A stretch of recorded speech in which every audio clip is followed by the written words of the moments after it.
Good evening, ladies and gentlemen. Welcome to another edition of the Madness Basketball Podcast. Myself, special guest Doc Holliday, TPDK. Marlo may be on the way. I know his daughter had a flag football game. Hopefully, she put the afterburners on and show those girls what's what. But we'll talk about that later. Real quick, before we get started, good, I want to get a couple things out the way because I know it's been trending and a lot of people have been talking about it. Until I get stakeholders to answer my phone calls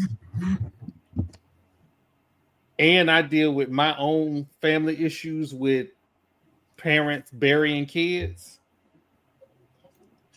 I'm not going to have a big show about the young man at Southern until I get people to return my phone call.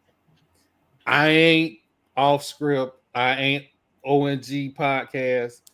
Everybody ain't gonna return my phone call. It's a couple schools that I got emails and phone calls to that have not returned my calls yet. So bear with us. We're gonna get to it when we can get people on the show to speak on both sides of the issue. Or just watch my show from last Friday. Last weekend. You just watch it. So, and it was interesting. Yeah. I tried to participate in that show, but like I said, I got some family history about people. Yeah, and I got kids, and I get triggered. Bear with me. All right. I got triggered last night about some stuff I just seen yesterday about a dude I do in Fort Worth. I speak on it towards the end of the program.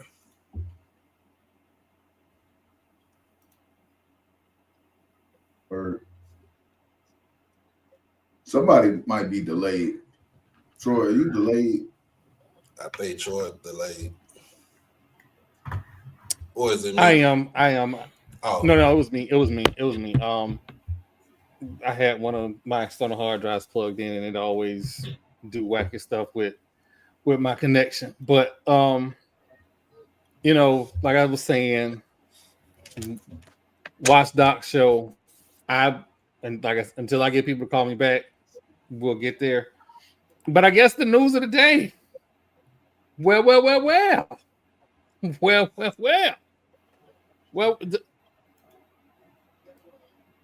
To all the Georgia Tech fans over the last 2 years, the North Carolina State fans, the Wake Forest fans, the Miami fans, Ibis people.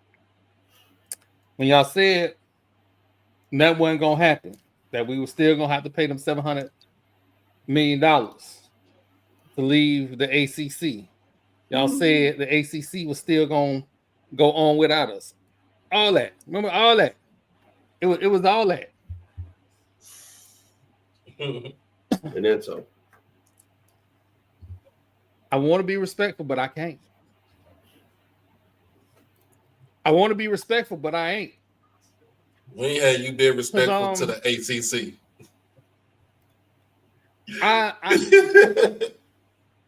It was all good about a week ago. Florida State ain't this, and Florida State ain't that. From $700 million to $165. That's folding change.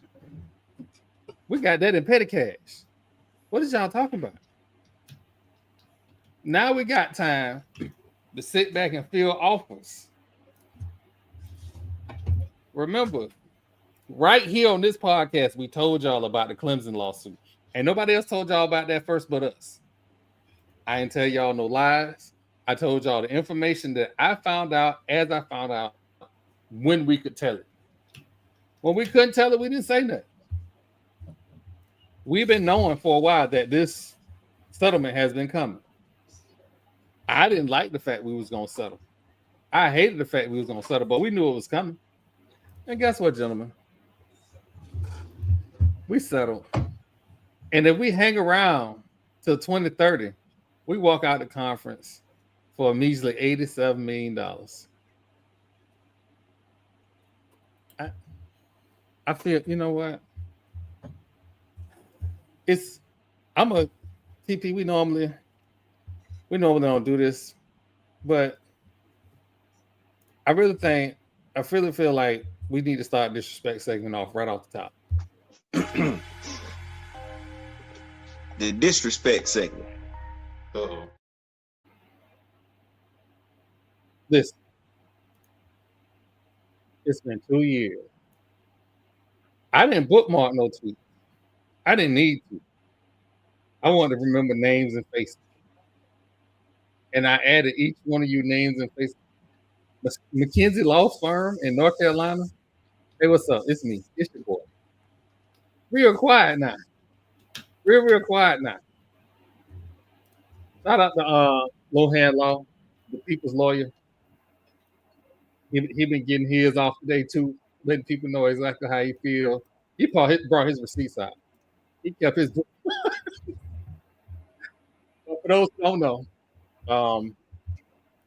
Florida State, Clemson, and the ACC have settled their lawsuit, and the revenue share distribution will be based on performance on the field, viewership, and a couple other factors that would put Clemson and Florida State in a position to where they would get an additional $15 to $20 million per year from their media rights deal. So in these next 2 years, which is important, we will be $5 million behind the Big Ten as opposed to $20 million behind the Big Ten. And that's important. We're not in the same category, but you can work with a $5 million deficit as opposed to $20 million. Yeah. And the most important thing out of all of it is in 2028, we can leave. We can leave right now because it's only $165 million. And like I said, that's folding change. If you know about the athletic endowment, that's folding change. So I just shout out to Pooh Shiesty for sticking to his guns. Because if it wasn't for him saying we need more money and getting the board to agree to talk about filing a lawsuit, we wouldn't be here. We would still be crying about we can't compete. We don't have enough money. And now, patience, which I don't normally have, has paid off. So, who gonna take y'all? Who gonna take y'all? Who gonna take Florida State? The same people that was tipping into Tallahassee Airport from the beginning. Again, I keep telling y'all, we didn't know the grant of rights was breakable until the Big Ten said, hey, go holler at Maryland. Because Maryland got out of the grant of rights. Remember when they was in the ACC? Right. Maryland got out the grant of rights and went to the Big Ten. So, to all those who wondered how Florida State knew how to do this, the Big Ten. And why would the Big Ten tell us that? So let me get this straight. Y'all going to be able to leave in 2030 or you can leave now? We can leave between now and 2030. It's less in 2030. It goes down to, like I said, 87 million in 2030. But right now, 165 million, we can leave right now. With our media rights. And y'all could go. So basically, the Big Ten wants y'all to come to them, right?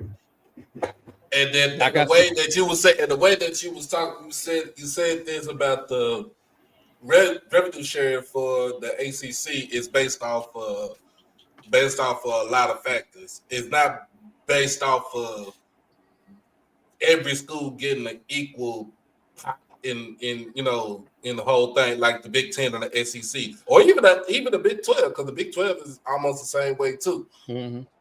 So really, the ACC is some straight up hustlers, and basically they're going to keep the money in the North Carolina schools, your UNCs and your Dukes and your NC States. It's the reason I call them ski masks. You can't rob a robber. But you get what I'm saying, though, right? Yeah. Because the ACC ain't nothing but Carolina schools. Really think about it. Here's what I felt was interesting, right? When this all kicked off, it was a lot of talk about North Carolina going to the SEC, but that's when North Carolina board of trustees or board of regents, however they word it. The board of regents said, "Hold on, if there's going to be any realignment done, North Carolina and North Carolina State, we get a say in where they go, and they are tied together." So Right, it's a package deal. Right, they would have had to took North Carolina State. Nobody wants North Carolina State. Them not wanting North Carolina State stay the ACC, because I can promise you, I have it on good authority. Had they not done that, the ACC was dead within a year. Duke would have stayed in the ACC, or they would have went somewhere else. Duke would have went big. NC State ain't been good since Russell Wilson left. NC State ain't been good in nothing. In nothing. In football? Yeah, football. Nothing. Now, they had one basketball round. Baseball, they had a basketball. Yeah, they are pretty good at baseball, no? They're pretty good at baseball, but what he's saying is your big money makers is football and basketball, and that's what it's based off of, your revenue generating sports. Right, that's what I'm saying. Like the ACC ain't nothing. The ACC ain't nothing but some crooks for the North Carolina for the Carolina schools.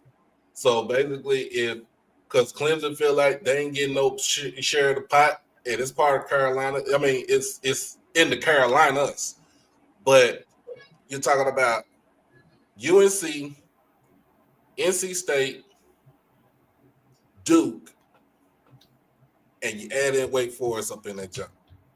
Yeah, when you talk about basketball, and then the football earners was Clemson, FSU, and Miami. Right. Yeah. Whoa. Let's back up. Hold on. If you got Virginia Tech, Florida State.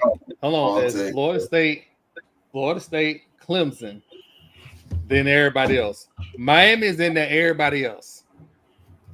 You know, Troy. You know, Troy ain't going to do I don't believe it. I'm not going down the troll. Listen, I'm not doing that. I'm not. Prestige of the university.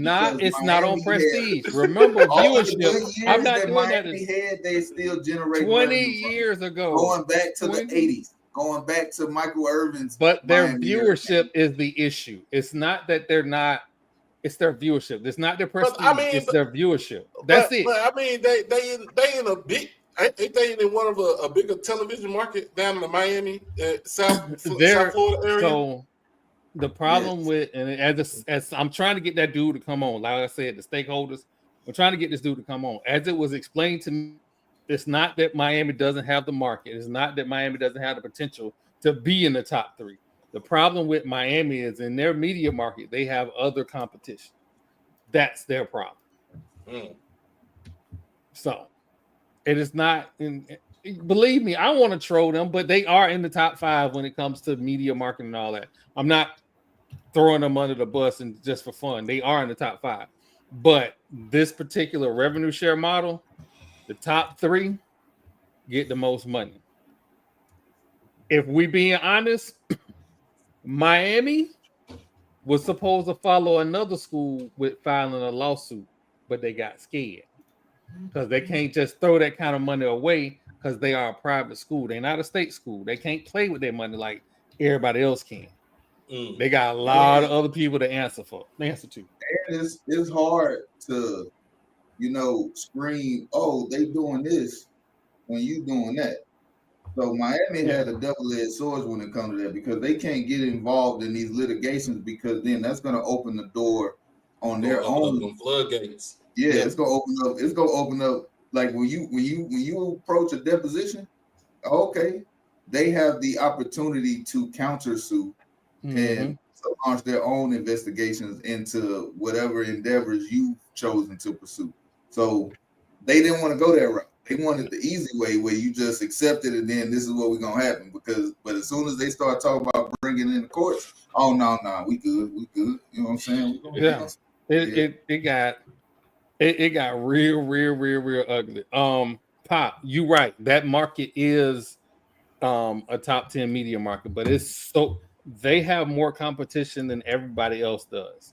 And also, Miami may go through a change here in the next couple of years that will improve a lot of stuff with their athletics and their digital media outreach. I'll say it like that. So just keep an eye on. Cam Ward rejuvenated that entire program. Like, let's just be honest. Football wise, he rejuvenated that entire program to where it was watchable. You know what I mean? Who was the quarterback before Cam Ward? Wasn't it Van Dyke, whatever. Yeah. And they were the defense was terrible. Mm-hmm. The offense couldn't move the ball. They were not fun to watch. And how long Chris Ball been at UM? 3-4 years. Yeah. So he about 3-4 years. Yeah. So he basically did what doing what Schnellenberger and Jimmy Johnson has done when they were the coaches at UM. Ooh, no, I won't. Ooh, no. I said microwave. I'm talking about Schnellenberger. Let's just say Schnellenberger, right? Schnellenberger built the program up from like it was at the lower depths of hell. Let's put it just like that. It was ran by Saban. It was ran by Dad Saban, Lou Saban, where he couldn't just get it done. And then Schnellenberger came in and took him time, but they eventually won their first championship in the early 80s. And then when he left, you get Jimmy coming in from Oklahoma State. It took him at least 1 or 2 years to get it done, to get it to where he wants the program to be at. And then he set the holes. Like Schnellenberger got it going. Jimmy took it and just say, this is how the program's supposed to be. And then Dennis Erickson's like, shit, I'm about to take this shit to the moon. And that's how, that's what I'm saying. That's how it's supposed to be. And then, so when Erickson left, they had some low period. And then Bush Davis came in and he basically did the same thing that he was taught from Jimmy Johnson in football terms. There are people in Miami that if they catch Butch Davis or catch Dennis Erickson on the street, it might be something. That's all I'm gonna say. Because they feel like, and I wouldn't be mad at them because Dennis Erickson set that franchise back so far. That he hasn't been successful anywhere he's been. Nope. Other than what? What was the other place he was at? What is that? Oregon State, maybe? He was at Oregon State, but he had Ocho, he had TJ, he had Ken Simonton. It was a nice squad that he had with them. They went to the Fiesta Bowl that year, but at the same time, let's just say with Bush Davis basically his first year. They were terrible because remember they coming off of probation. They was on probation till they was on probation right before 3 of Bush Davis years. He spent 5 years at Miami. They should have won the national. They should have won the national championship in his time, and then basically they gave it to Larry Coker, and he just took it off to a whole nother stratosphere. Yep. And then Coker was like he was just one of those dudes like I'm a player's coach, but at the same time, what he gonna do? He like in his 60s. That man trying to retire and enjoy the sunshine. Man, I don't care about them people. I hope they do terrible, but everybody now has a reasonable shot if your viewership and your if you make a playoff run, let me say this differently. This deal puts every serious football playing team in the ACC coach on notice. Ain't no 4 years, 5 years hanging out, not going to the playoffs. That's a wrap. That is absolute wrap. They seen what SMU and Clemson did this past season when it came to football and they went to the playoffs. Clemson won the conference championship by default. Because they didn't play Miami. SMU got into the conference championship because they ran by. You can say by default on that because they didn't play on Miami. They didn't play Clemson until the conference championship game, right? Let's just put it like that. They breezed through the whole conference. They was undefeated in the whole conference. But we're talking about a conference that is top heavy. That is true. So everybody outside of Clemson, Florida State, and Miami benefit off of their backs when it comes to media rights deals because nobody's paying to see NC State. In football, in the football term. But then you go to the basketball, Duke is still dominating. Yeah, North Carolina is still dominating. Now North Carolina is on the downfall since they coach. So here's the thing, Duke. No, but I get. But remember, it's not just winning. It's not just winning in basketball too. It's winning in viewership. So your Duke, North Carolina, they're going to be fine. It's always the teams that are going to be an issue. Is Georgia Tech, Wake Forest, Syracuse, Virginia Tech, Syracuse, Virginia Tech. Those are going to be teams, and this is why a lot of people are talking about Big East stuff. Because remember, Virginia Tech came from the Big East. So in this particular model, if they aren't able to get in that top three, look for conferences and say, "Hey, we split revenue evenly." Just so if I'm Syracuse, right, and I'm known. I at one point in time I was a football power, and we are some dogs in basketball, right? Mm-hmm. So if I'm Syracuse, if I'm Jim Boeheim, right, and I know he ain't coaching no more, but he's like Coach Emeritus. I'm looking at it as far as my basketball squad goes.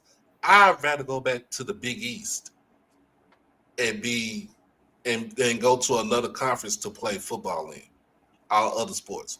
Because for basketball, I cannot picture Syracuse not being in the Big East. If you get what I'm saying, like I was born. We look. I know you older than me. You older than most of us, Trent. You older than all of us, Troy. But I was born when the Big East was formed in '79.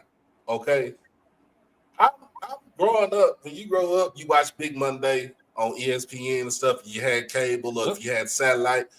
I'm looking at Syracuse, Georgetown, St. John, Providence. Who else? UConn. Before UConn got into Villanova. Yep. Yeah. Villanova. Who else was in the Big East? But I'm looking at like literally those 5 teams right there that made one whole conference. Temple. Temple was in the Big East. Yeah, wow, Temple. Yeah. But Temple is a football playing school, but at the same, they football playing school too. So if I'm like that, if I'm Temple, I could get out of the. Let me get out of the A10, and let me go back to the Big East because that's when basketball was at its purest form. Where I'm, and then you keep your DePauls, you keep your Marquettes, you keep Creighton.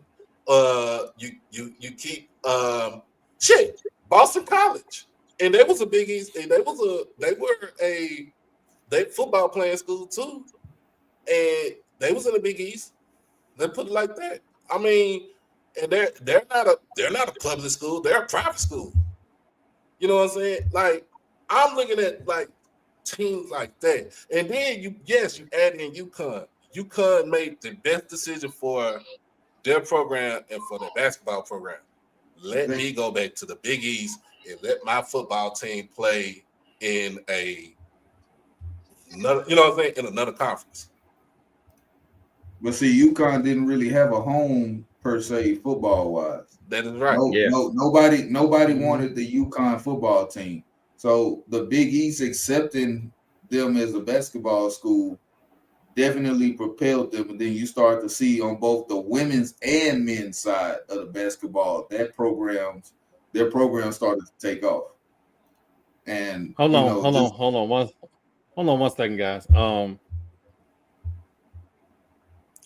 that's EA, correct. But that's correct though. Hold on. ESPN put them on the map, and instead of them saying we're gonna, Dave Gavitt was a marketing genius when it came to him being the commissioner, because he was like, so instead of playing in these little rinky-dink arenas, I forgot about Pittsburgh, University of Pittsburgh. It was a Big East basketball playing school too. Football and basketball. Mm-hmm. So I was looking at like, yeah, okay, St. John, instead of you playing at Alumni Hall, guess where you playing at? Madison Square Garden. So Villanova, instead of you playing at the Palestra, right? You're gonna play at the Spectrum. You know what I'm saying? You're gonna play at the Spectrum. But when it came down to them playing the Big Five, for in Villanova's case, the Big Five, Villanova, Temple, Drexel, LaSalle, St. Joseph's. They all played at the Palestra because it's one of those iconic gymnasiums where it has so much tradition to it.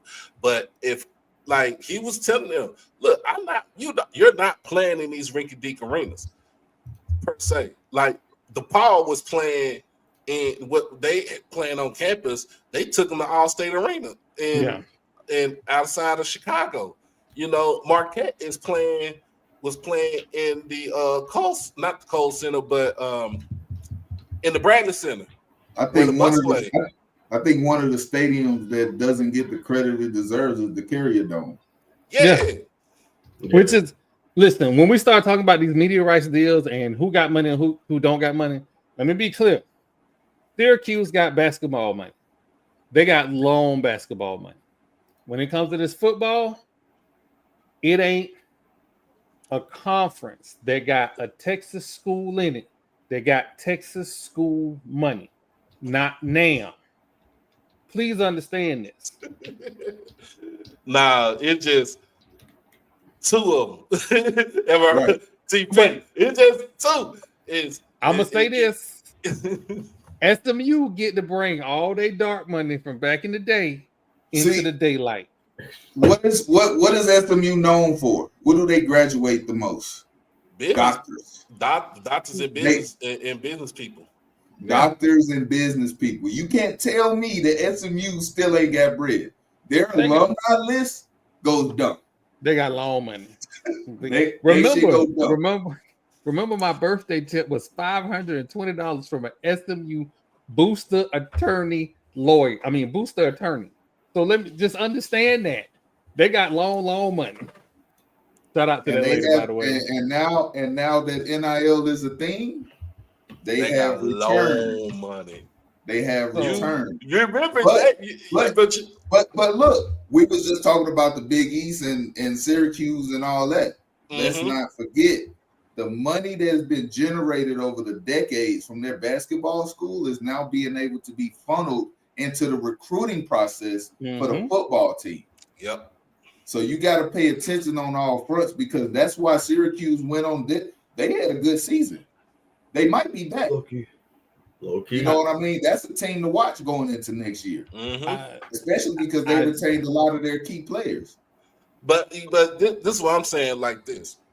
This is what I'm saying.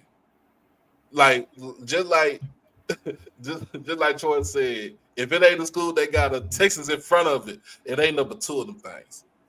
It's University of Texas and Texas A&M. They the only two schools in this damn state that have a universal permanent fund to permanently fund those two universities. And if those two universities want to spread their wealth into their university system, guess how much? Let's just put it just like this. On the HBCU standpoint, Prairie View is part of Texas A&M system. It's also written in our Constitution that Prairie View gets the same equal amount of funding that Texas A&M and University of Texas get because they're the only. They was the first. I want a land grant HBCU that was founded in the state. But there's a little clause in there that it's a little clause in NIL. Mm-hmm. That is the part that still hurts Prairie View because they might can benefit as far as scholarship wise, but they can't benefit from the name, image, and likeness that Texas and A&M can afford to do because if you don't know this, Texas A&M has defense contracts because they run one of the largest ROTC programs in the country, and a lot of the boosters from Texas, they got oil money. Boy, they hate that shit though too, for real. Yeah, they UT like they hate the fact that Texas A&M can get all those defense contracts and stuff like that to help their school go, but at the same time, Texas, you can't argue because you got oil money that's in the big country. We talk about when I say we say big country in the region of the state of Texas. West Texas. That's West Texas. That's like that's Odessa, Midland. That's going towards Fort Stock, Pecos, Big Bend area. You not get Texas A&M ain't touching none of that stuff. Nah, they get their defense contract and they keep it pushing, which is a lot. You know what I'm saying? I'm not trying to minimize it.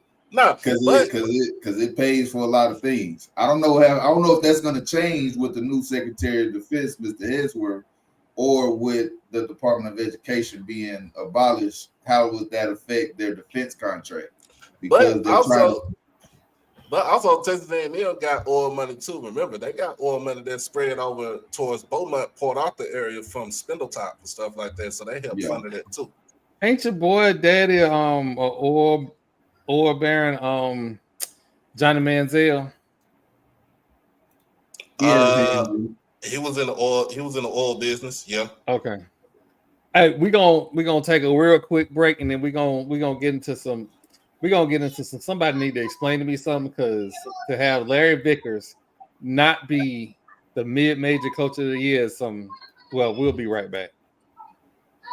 Sounds like somebody I know who's probably a part of this show, like right now. He sounds just like him a little bit. That's crazy. That's what we're doing. Yeah. I'm just saying. That's what we're doing. I'm just saying. Your internet, Instagram, Twitter, dumb, I don't think is matched. Like, you just have air and opportunity, and you take all opportunities to air your air. So I'm just saying, you be in Twitter beats. I was like, well, you know what? Speaking how?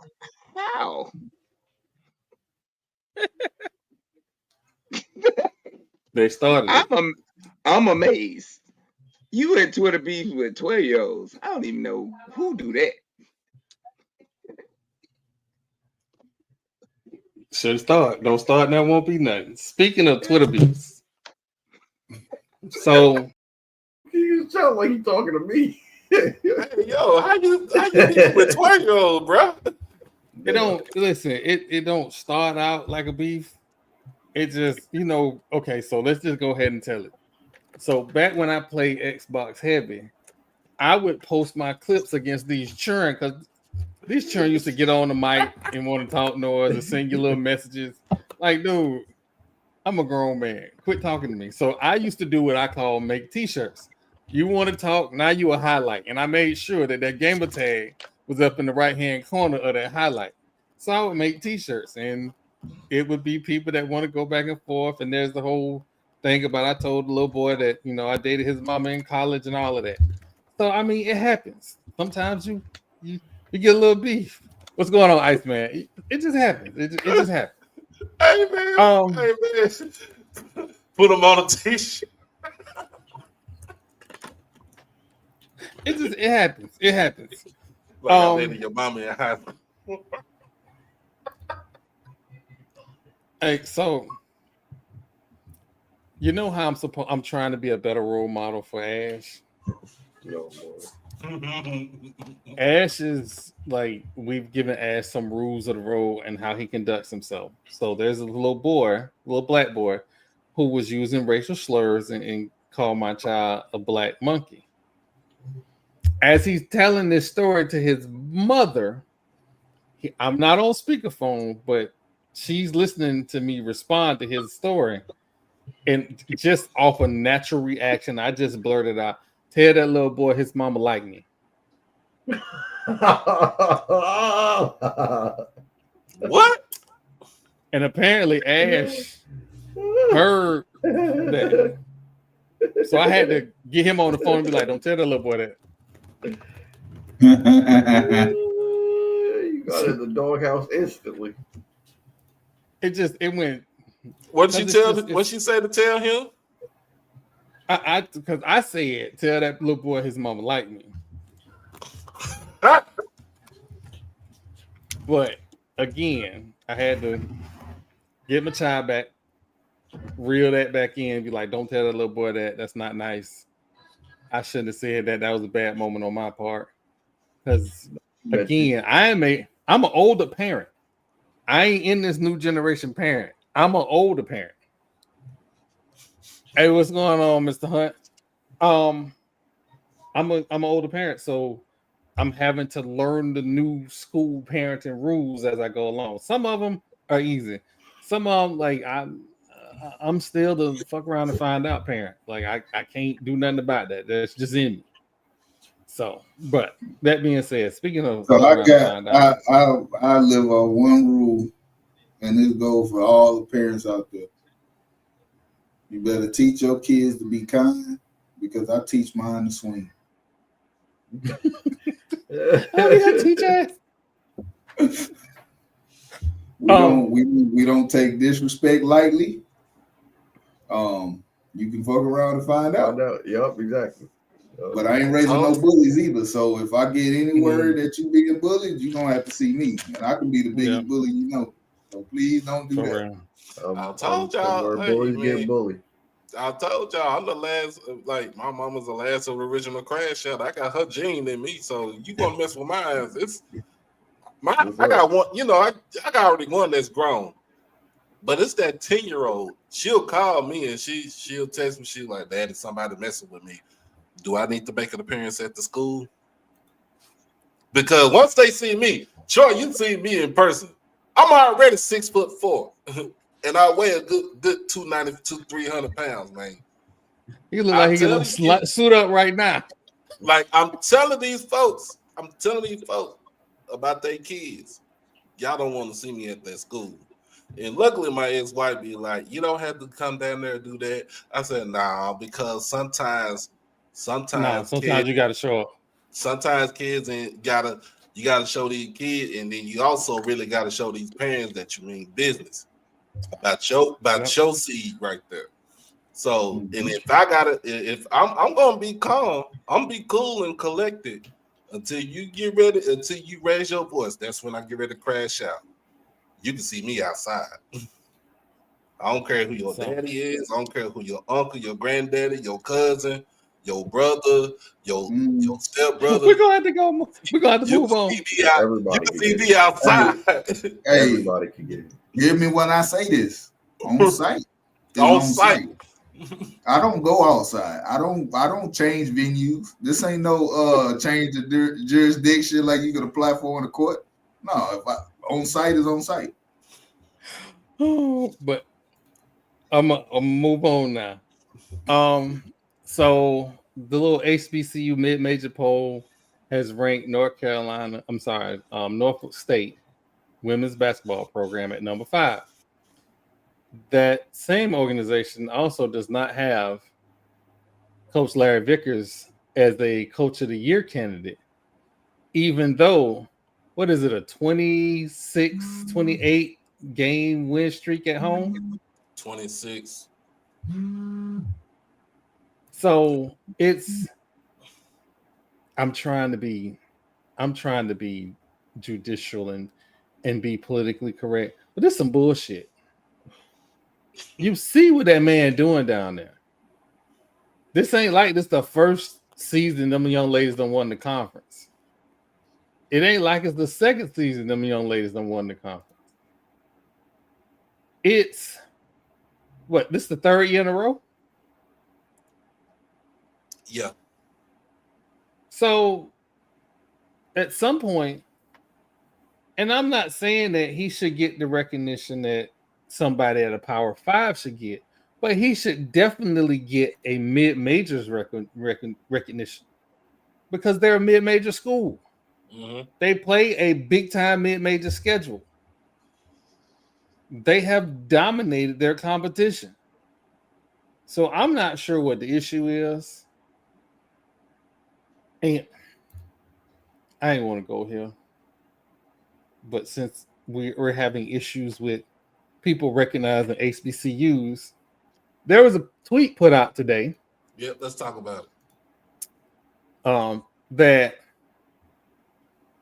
during this draft process, and Blue, Zach McKinnell, friend of the podcast, my boy Blue had been in contact with scouts, and apparently part of this draft process is that players who do not transition up to the FBS level, it is a red flag.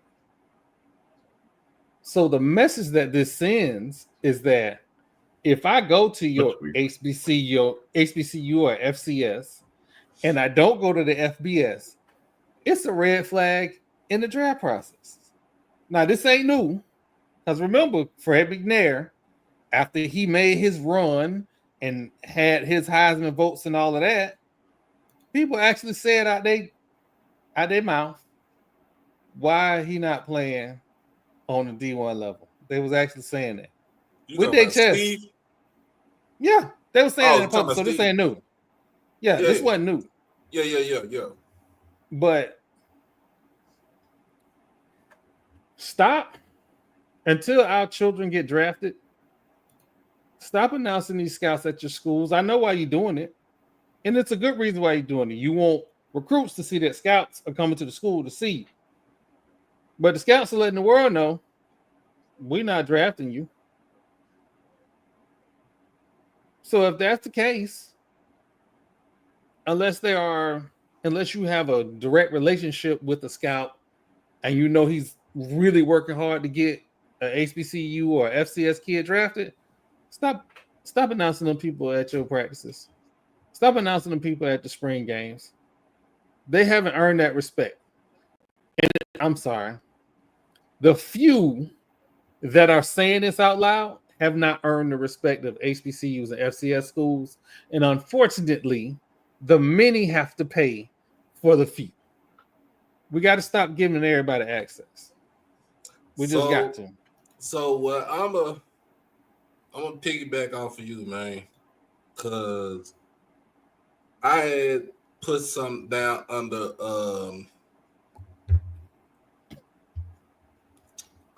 Antoine Bethea.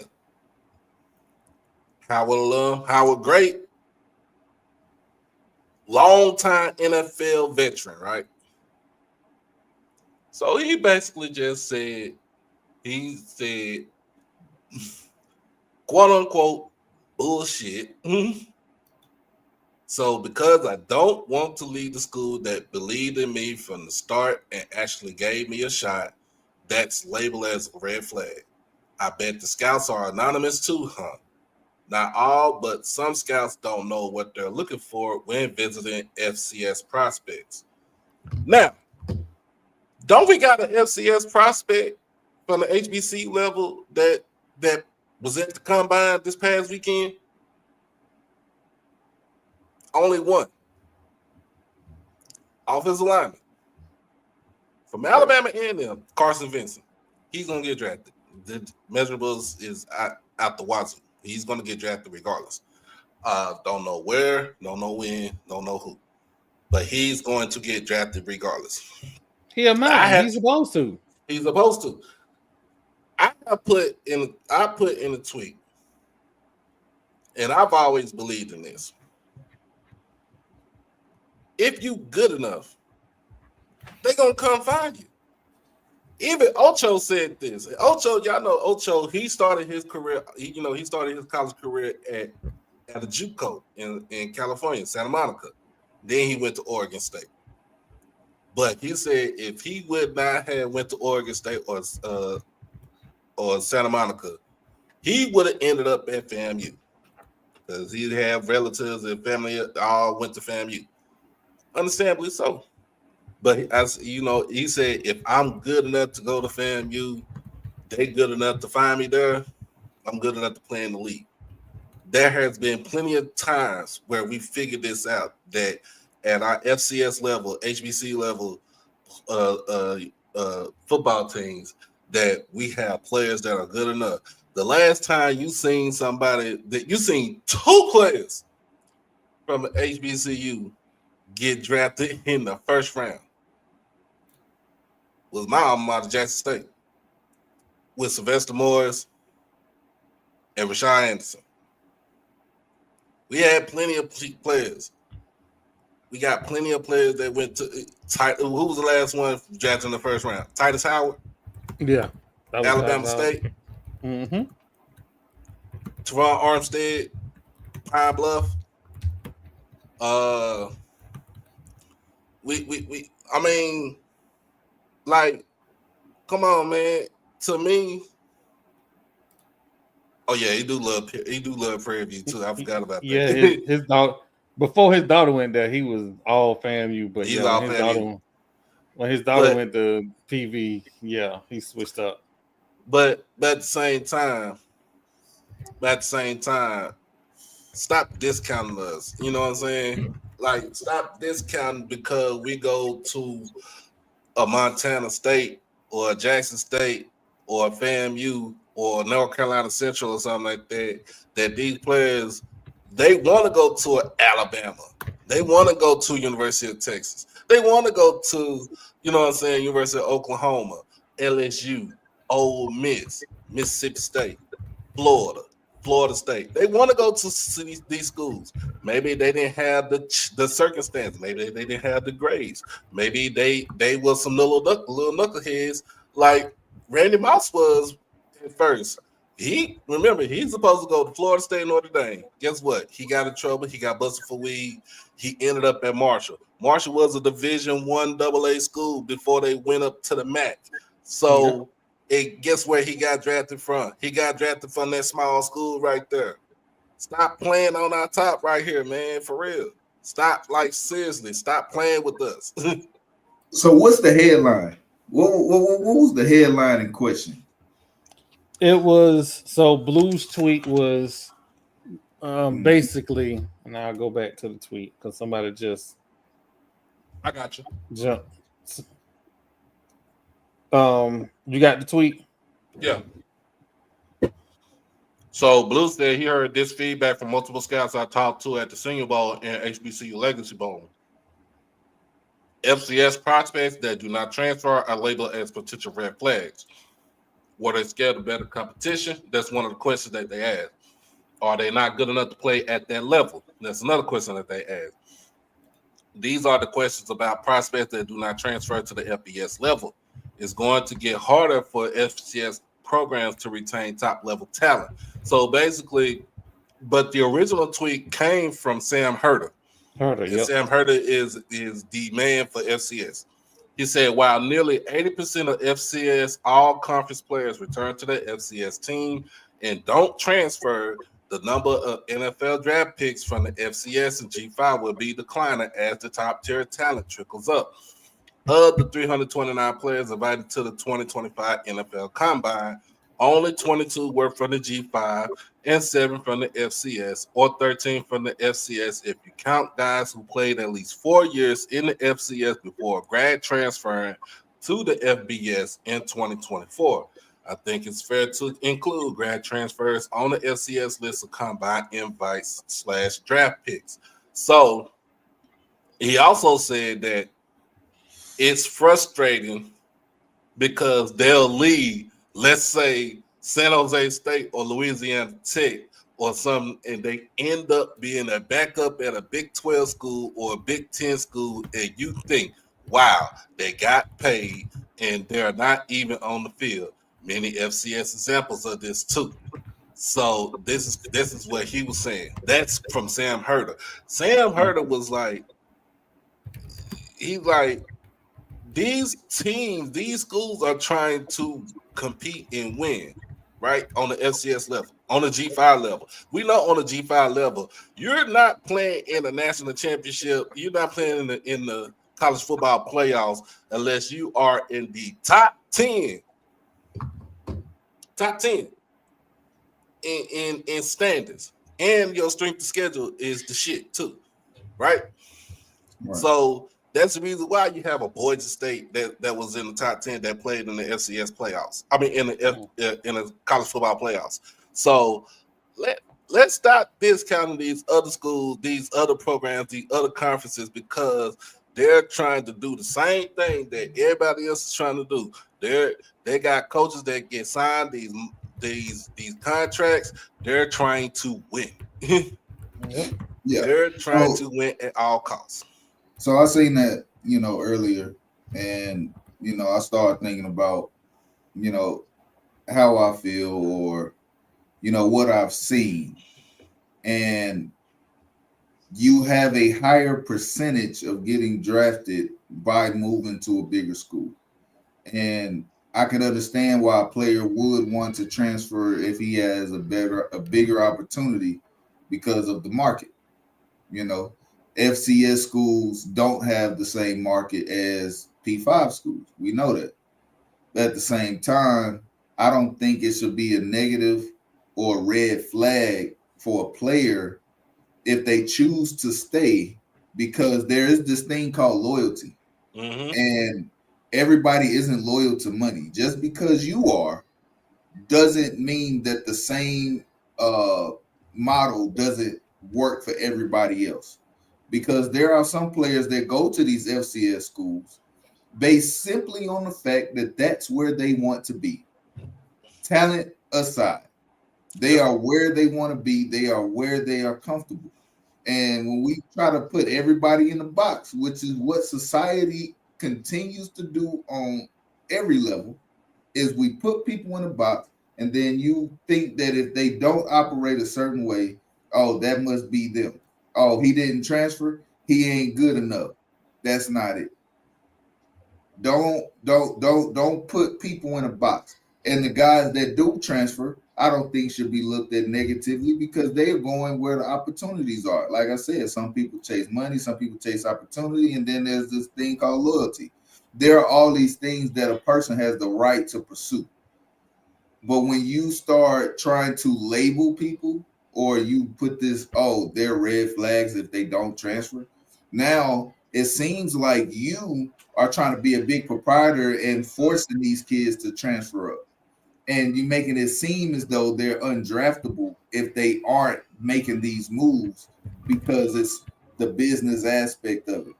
No, you should be drafting based on merit. We this is the progressive that we're trying to move to as a nation, is everything is merit based. Okay. If you can play football at the FCS level and you can play it at a high level, then you should be looked at the next level. That's just how I feel about it, because there has been talented players that have made impacts in the NFL that came from FCS schools. Or we had from a G5 school. Like even from a G5 school. Like yeah. I'm basically saying, the smaller market / FCS, if you have the talent, and they should be invited to the combine. They should get the opportunity to go out there and show these pros, show the scouts what they can do. You have your own pro days, your own senior bowls for the FCS and everything. The scouts should be there with the same mentality as, I'm grading talent. Now, when I bring you in for a conversation, that's another thing. Because once you try to put this label on somebody, you're already going in with a predetermined judgment of their character. That's the part I don't like. Because don't judge me without ever having a conversation with me. If for me, and I'll get to DK in a second, for me, I'm just going to say this. I want players to be able to get their money transfer where they want to go because they didn't have those freedoms in previous generations. But what should not be happening is external forces putting pressure on the new system that is in place to achieve artificial results. And that's all you're doing. You're convincing kids to go sit and be warehoused at a school that is never going to play them. They're never going to get seen. And remember, I can tell you countless times about players at Florida State that had all the measurables, ran the 4.4, was 6'5", and all of that, and they never saw the field. That's all I'm saying, DK. Yeah, no, like just where I stand on it, it just makes it where we are in today's world. It's great that the players are getting money and all that, but it's just like it's. I had seen a clip of Cam Newton earlier this week or sometime this week, and he was like going. I don't know if it was a coach. He was watching a clip of a coach, and his comment was like, "The transfer portal is the biggest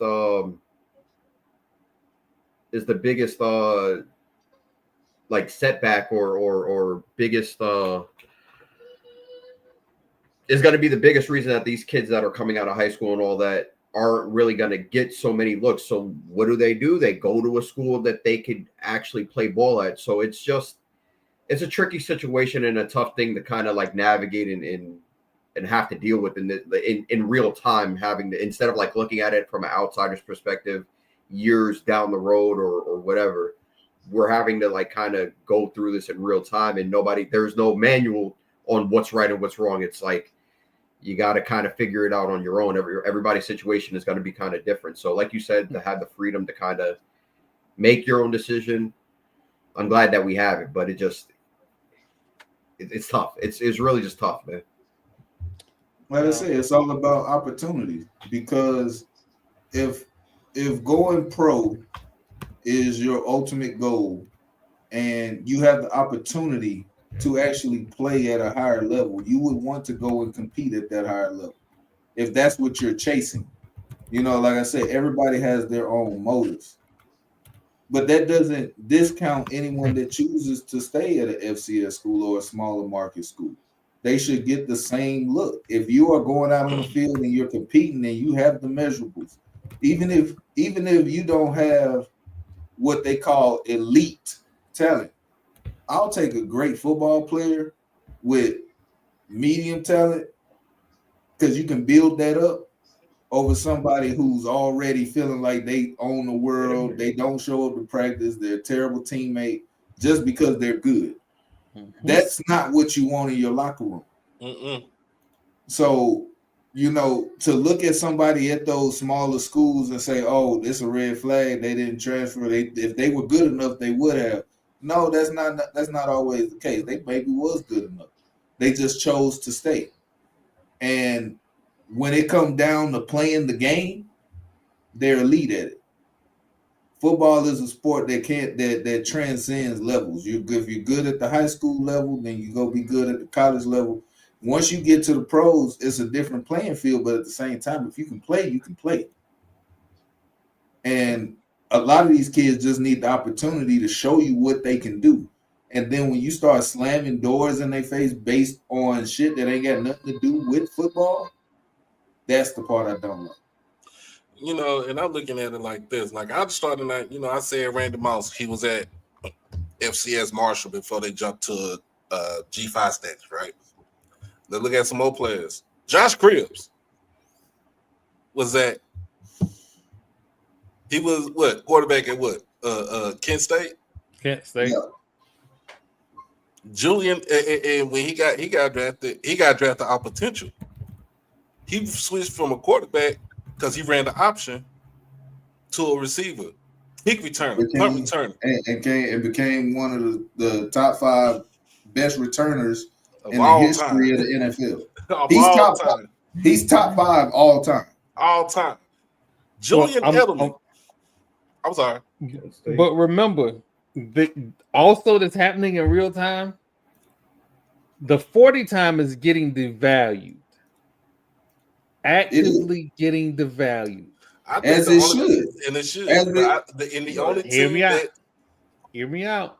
I understand what y'all saying, but hear me Yo out. Raiders It still used to. It's a lot of schools, a lot of small schools that got their players drafted off their 40 time and had good careers. If you devalue the 40 time and go, well, what does the tape say? You then get the opportunity to go, you know what? He did really good in that game, but he played against your mama, you, and two below Mississippi. Can we Or look at everything though? Because tape does matter. There's Mhm. kids. tape Tape matters. And I'll use probably the combine standout from this year. Nick Amari from South Carolina. 6'2", 6'3", 225, ran a 4.38, 43-inch vertical, 11.6 broad jump, right? These numbers jump off of the board. And I was talking to my cousin and them about it. And then the first thing, and these are football people, these ain't just, just random guys off the street. First thing he asked me, what the tape look like? Because it sound good. You know what I mean? You know Because what that we've sound had like some. though, TP though? You Sound know like what that Sean sound Taylor. like? Sound like Sean Taylor. Not Sean Taylor. Yeah. Byron Jones. Byron Remember? Jones was actually decent though. But what I'm saying is he's decent, but at what I was, like you were saying, his combine popped off, and that's what got him drafted by the Cowboys, right? So his combine should pop off, right? Because like you said, he's 6'4", 225 pounds. He plays safety. He can play in the box safety. Is he good playing in space? Is he good? How are his, like you said, let's look at the tape. How are his hips? Because don't they test that at the combine too? They test your hips, like which way you can go with your hips. Are you fluid enough? Do you got any type of speed to where you can if you miss a tackle, can you make up the ground, right? Running to catch somebody from behind in pursuit. You have ball skills, right? And after they said that, I had to go back and watch some tape because I had seen some of the South Carolina games, and yes, he just propelled himself to a first round draft status based off of the film that he already had, and then he went and matched the measurables at the combine. So, to completely devalue the 40 time, I think is ridiculous because there are players that you may look at them on the field and they look fast or they don't look as fast and then they run the 40 time and they blow it out the water. But then I go back and look at the tape, you getting beat left and right. Something ain't adding up. But that's why we use both. You can't just base it strictly on 40 time. And I think that was a lot of things that was making it become devalued is the way that teams were drafting. When you look at how the Raiders would look at players, Darius Hayward-Bay, he ran a 4.28. Let's pick him in the top 10. But then when you go back and look at his film, when we go back and look at the film, he had problems catching the ball in college. What about Stafford Route? Exactly. We can hold on. We can go. Stafford Route was another one. Who else was Gary and Conley? Hold on. We can go down. Hold on. We can go down this rabbit hole a long time. We're gonna get on this. This is how but it's the basketball podcast. Look, everybody knows how they just drafted players. Like let's be completely transparent. When they jumped up to go get Bo Jackson, when they didn't need a running back because they had the top 3 RB in the league when they brought him in. They drafted him based on the fact that he ran a 4.19. Hold on. Let's couple things. The Bucks had the opportunity to get Bo, and the Bucks failed to get Bo because how they did Doug Williams. And Bo's family and Doug Williams' family had a conversation about Wayne Huizenga, and they made it known, I think there's no chance in hell, that Bo was going to play baseball before he played for the Bucks. And they didn't want to take that chance. And that's how he ended up with the Raiders. But we're going to get into this most definitely on Thursday because this is a lot of football. We got to take a break, and then when we come back, we're gonna talk about Dallas and Nico.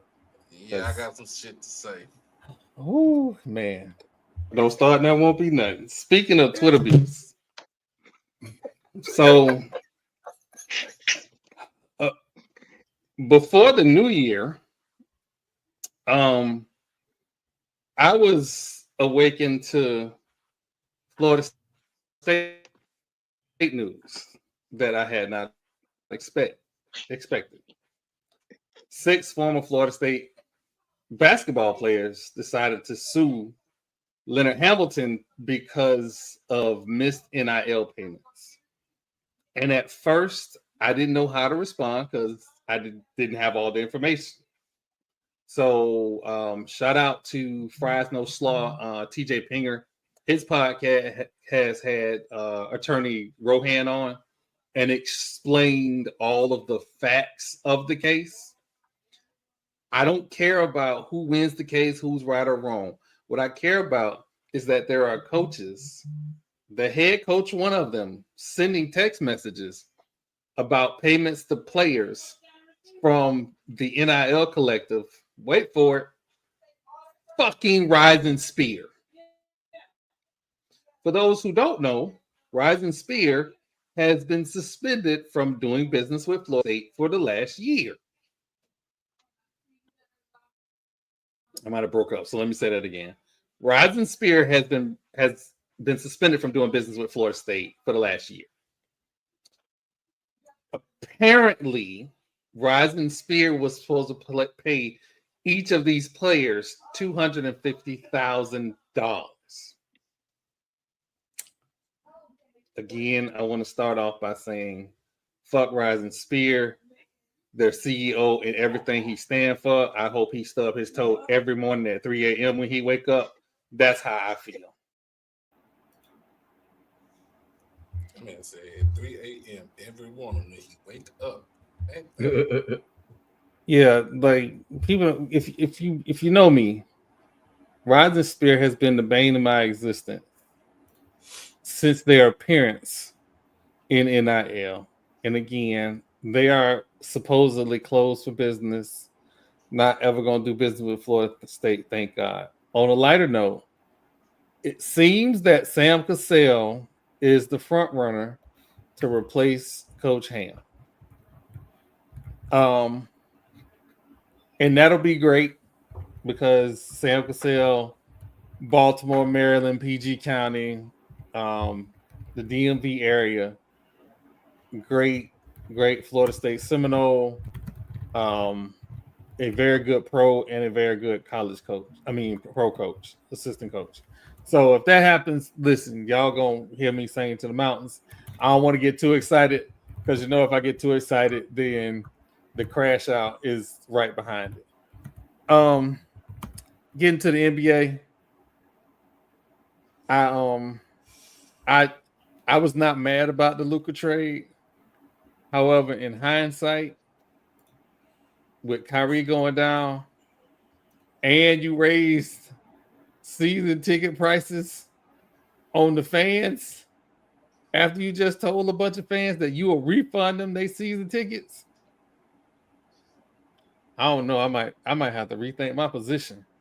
Y'all out here in the streets making me look bad. The real question is, where do they go from here? Because in the last month, you've lost your 2 leading scorers, the 2 guys that got y'all to the finals last year. I get it. The role players didn't show up enough to help y'all win against a stacked Boston Celtics. This wasn't just no regular team that they had to play against, right? And going into it, I said that Kyrie and Luka gonna have to each average 30 apiece. They're gonna have to average 60 as a duo. But that's what's expected because that's what you're gonna get from Jaylen Brown and Jason Tatum. And exactly what I said happened. Both duos averaged 60 points. But what we didn't have was the help on the Dallas side. They had no role players that could step in and score, and they did not play exceptionally well on defense either. They let Derrick White look like a superstar. They let Drew Holiday look like a superstar. So But fast forward to this year, you get rid of Luka because he's going to be a cap burden. Two, he's not playing defense. You feel like you have enough points with just Kyrie, and AD is supposed to come in and fill that defensive hole that y'all feel like y'all hit. But now Kyrie's gone, so who gonna score? Who is gonna be the guy that they have that they can rely on is at least gonna get you 20? Because ain't nobody on that team gonna average 30. They don't have a 30-point a game guy. DK. Oh man, it's rough seeing that situation that kind of unfolded. I knew what it was. I knew exactly. I didn't know that the injuries would happen, but the Lakers kind of having the upper hand on the deal. I knew that this would happen in terms of that for them. But you have to, if you're Nico, there's no way that you get rid of a guy claiming that he's, getting overweight and having concerns about injuries, and then you pick up a guy who is nothing but injury problems or injury concerns, and then you see what happened. And then the guy that you're kind of banking on and relying on has a freak injury. It's kind of just rough and low-key kind of annoying. I hate that for Kyrie. And I see that clip when it happened, that you knew that it was bad. Unfortunately, you knew that it was bad. So speedy recovery for him. But Nico, the one thing I do have to thank Nico for, he's created some parity within the league, and not only for the current situation that he got his team in, he's kind of put everybody and every other superstar on notice that hey, you're liable to get traded too. So everybody's kind of shook up and scared about things in the trajectory of the NBA going forward.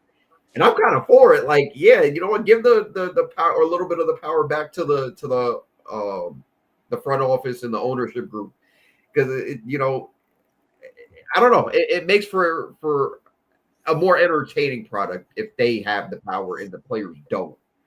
It's kind of a little bit of a conundrum for us as fans. I feel like because if the owners are doing as they please and what they want, worried about their teams that can get created, or the things and news that we hear because they're taking a stand on certain things and not letting things go as they probably did in the past. So I don't know, but very unfortunate situation for them, and it's crazy too. Kyrie's up. He could take a player option this year. So what does he do? Does he opt back in? He better opt in. But okay, if he opts in, he's not back until February. So as the Dallas Mavericks, what do you you don't want to lose him for nothing. So he has all the leverage in the world that he could be like, you know what, I'm out, and then I'm not going to sign until I want to go to the Lakers, whenever that is. The next year, maybe in the middle of the year, whatever, if he opts out.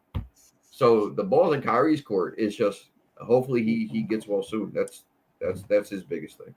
Well, I'm gonna transition away from this while Doc is gone. We'll get back to that in a little bit because I know he. Oh, I'm back. It's me, Mario. Doc, I know you had some feelings about this. You wanted to get this off your chest. First and foremost, Nico Harrison, you don't need to be the GM of the team. What Mark Cuban should have had done before he left, before he sold the team to the Aldersons, because that's who they are, the Vegas group, he should have made this man the GM. He should have made this man the de facto GM. This man right here is my GOAT, Dirk Nowitzki. He is everything that is synonymous with Dallas. Even having a black wife and getting his food carried in Tupperware with foil on top. And a Heineken. They just put it just like that. This man right here was supposed to be the heir apparent to said Dirk Nowitzki, to said the GOAT of Dallas. You see it, Luka. In fact, this is an old school Mavericks jersey. This is the 1980s version of a Mavericks jersey right here. This is vintage, where you had players like Derek Harper and Rolando Blackman and Brad Davis, and God rest his soul, Roy Tarpley playing in this jersey right here. You had players with this jersey right here with like the head coach Jason Kidd, Jim Jackson, Jamal Mashburn, Popeye Jones. Can I keep going? Cedric Sabala, players, Michael Finley, Steve Nash. Can I keep going? Josh Howard, who's the head coach over at UNT Dallas. UNT Dallas. Yeah, shout out to him. But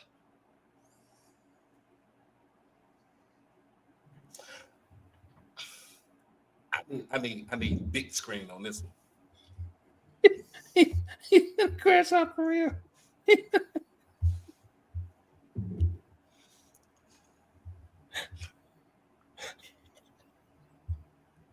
Mr. Harrison. And I'm gonna call you Mr. Harrison because you don't get no respect me calling you by your first name, Nico. If you wanted to trade Luka, you should have traded him for everything that the Lakers got, including Dalton Connect with AD and about 5 draft picks. You had set our franchise, this beloved franchise, you have set it back years. And when I'm talking about years, I'm talking about the 90 years. I'm talking about the 90s years. I'm talking about when we were 11-71, 13-69, 9-73. I'm talking about those years. I'm talking about dark years. I'm talking about the very dark years where I was still a fan, where I would have went to Old Reunion Arena with a trash bag, with not even trash bag, a paper bag over my face, saying that y'all are garbage, basura, everything in the book. So, Kyrie goes down. People say that's the end of our season. We are in the 10th spot, but at the same time, you might need to go look for another job. And in other news of the Mavericks too, this is giving the ownership. This is giving the ownership a chance to try to move the franchise outside of the city limits of Dallas. Mark Cuban, that's one thing Mark Cuban did not want to do. He did not want to move the franchise outside. He did not want to move it outside of downtown Dallas. The American Airlines Center is the only arena that is within the city limits of Dallas that has 2 professional teams that play inside of it, the Mavericks and the Stars. Ain't no the way in hell you ain't moving the Stars out of Dallas. They are trying to move the Mavericks to have a arena built where I currently stay at right now in the city of Irving. Would it be fun to go see them while I'm staying here and they in the city of Irving? Yeah. But we also, history repeat itself. We also had a franchise that moved to the city of Irving that was here for decades, but decided that they didn't want to stay here anymore. And that is my beloved Dallas Cowboys, who, by the way, I already said that Jerry Jones just need to go ahead and step down and bury himself. maybe alive. I'm gonna put it just like that. But AD, hurry up and come back because your ass is being reevaluated. Everybody on the team is being reevaluated. Jason Kidd need to coach his ass off for these last couple of months. Hopefully get ourselves out of the 10th spot because we don't need to play in the playing game. Get us into the 6th spot. Get us. We only a game and a half behind the Golden State Warriors, and they're in the 6th spot. It is a crowded Western Conference right now, where any team can move up or move down. You know who can't move up? The Phoenix Suns. Oh yeah. Hey, that story is crazy. I got DK. I gotta ask. I gotta ask. You know what's crazy? Bradley, they gave a boot skin a no trade clause. No, that was the Washington Wizards that did that. No, I'm saying the Washington Wizards. Washington gave him a no trade clause, and this man is living his best unproductive life in Phoenix. It's not him either. He's not what he was. That's fair to say. But it's just not working, period, over there. All three of them. Like, they're producing, they're getting their numbers per se, but it's not amounting to any wins, which is what everybody's expecting and wants to see. So they're hooping. They're just giving us empty stats, is what it is. So it just sucks.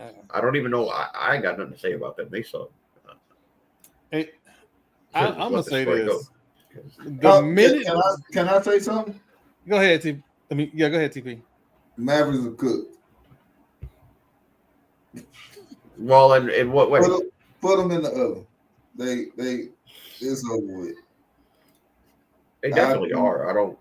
I think this year is a wash. I get having the, trying to keep a level of positivity. I tried to keep it for years with my Rockets, but when we were cooked, we were cooked. I just had to accept it.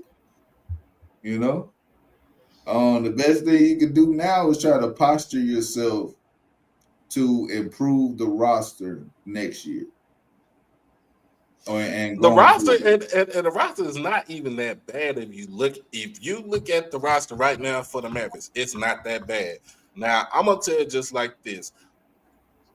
They should have never traded Quentin Grimes to the damn 76ers, and look what he's doing for them right now. Another 20 ball today. 20 bucks.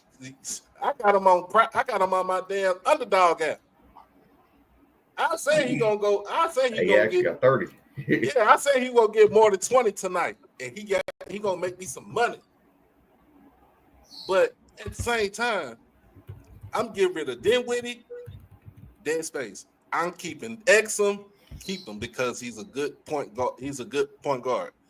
He can't shoot the three worth damn, but I get him for his mid range. He can get the passing and he can play defense at 6'6". Now, there's an option. We can keep Klay Thompson. Yes, we keep Klay because we need veteran leadership in there. People forget we still got Klay, but he has to make sure somebody get him the ball. Now, the reason why we're bad right now is because we don't have no big men. Derek Lively is supposed to be reevaluated by the middle of this week, middle of March. AD is supposed to be reevaluated sometime this week, and Daniel Gafford should be coming back sometime either this week or next week. We have no bigs. We've been playing small ball ever since AD got hurt. Since the AD got his first game. It was because Gafford and him went down in the same game. At the same game. So hopefully we get both of them. That was tragic, man. Like, that was just bad. My only thing is, like, Kyrie. What does Kyrie do? Kyrie's going to put you guys in a crazy predicament. But I think Kyrie, so next year will be his last year on his contract because he signed a 3-year extension. He can opt out this year. He can opt out this year. I think he's going to opt out, and I feel like the Mavericks we're going to re-sign him. we're going to resign them. What other can we do? Somebody was like on Twitter, tank for Cooper Flag. Why do we need to tank for Cooper Flag? Why? We never drafted a Duke player. I'm letting y'all know this. We never drafted a Duke player. It's just the fact that Kyrie just came to us as a trade, as a trade piece. But we never drafted a Duke player. We never drafted a Carolina player. We drafted an NC State player that was Dennis Smith Jr. We found out what happened with that. At the same time, this roster is going to be reworked, and then we need to start. Here's another thing I think the Mavericks need to do. They need to go down to the G League and start evaluating our talent in the G League with the Texas Legends. And what I think, who's the coach over there? I think Van Exel is the head coach with the Texas Legends, if I'm not mistaken. Nick the Quick. Yeah.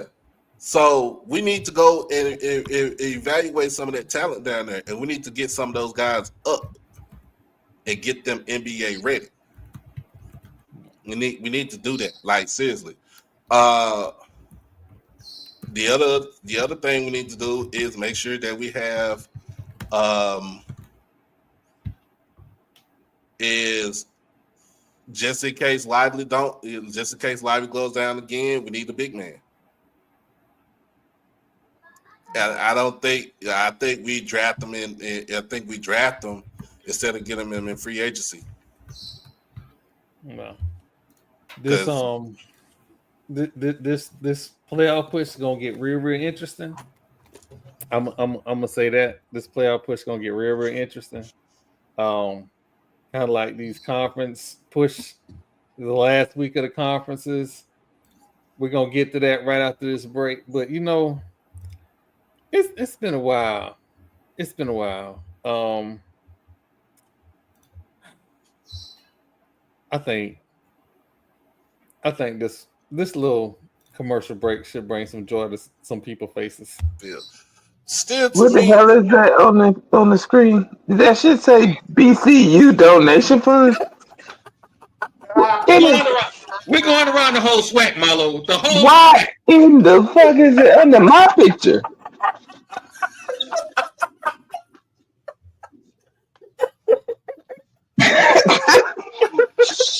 What in the hell just happened?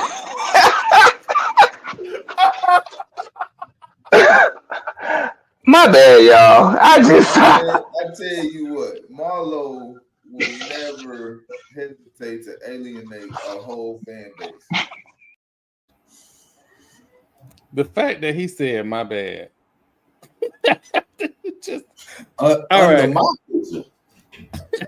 The hate is real. Oh man, I get no donations. Speaking of which, Bethune-Cookman, you have an email and phone call from me. We look forward to hearing from y'all any day now. Hopefully before Saturday, when Florida A&M plays BCU. I think FAMU, after this current loss, still has an opportunity to get between the 3 and the 2. It's a log jam at the top of the sweat. It's an absolute. They ain't getting that 2 spot. He's saying that because Jason State. Who did y'all play? Who's your last game? Who's your last game against? Valid. Oh, never mind. Barbecue chicken. But what's interesting is that, and it's got to be talked about. FAMU coach Query came into media day, picked 11th out of 12 teams. They predicted him to lose basically behind everybody but Valley. And they played Saturday. Here's the problem with getting invested in games. I'm invested in that game like them losing that game was a letdown. First off, Southern was the unanimous pick to win the conference at the beginning of the year. They won that junk last night. They are talented across the board. If you looked at that game, there were some turnovers that could have changed the game for FAMU. There were some timely turnovers, and timely turnovers hurt more than just regular turnovers. Because when you're making a run at who should be the conference champ, you can't turn the ball over.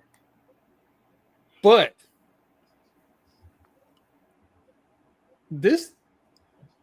they have if Coach Curry is right and they get everybody to come back next year.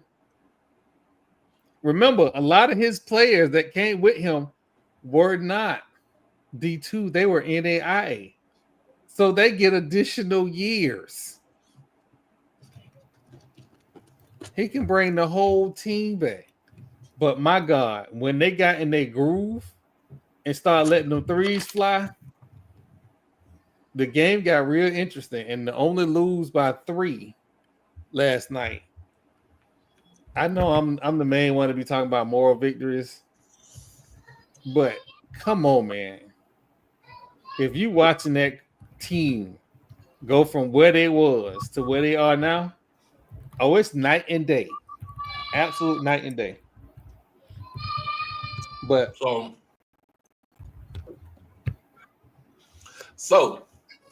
if the conference season would have ended today, Bethune-Cookman and FAMU will be playing each other in the conference tournament as a 3-6 matchup.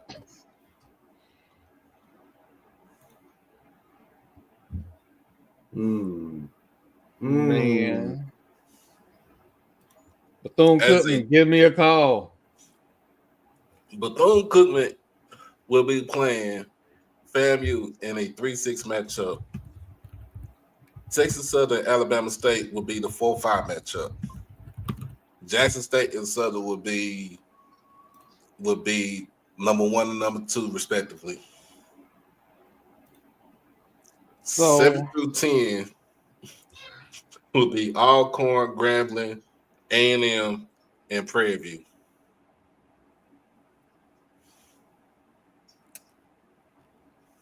Southern is the only team in the conference that has a winning record. Overall.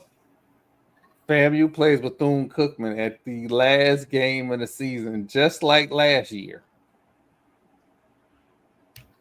Last game of the season in Daytona. I am trying to have us be present there, but we'll see what's what. We got Pine Bluff this on Saturday, and then we got Valley Monday in Itabena. Do you think we're losing those last 2 games? I mean, probably not. Oh, this Marlo. Let's hear from Marlo. Hey, Marlo, what's up? Live on the Mad Basketball Podcast. What's going on? I'm glad you prefaced it because I might have just said some other way shit. What the?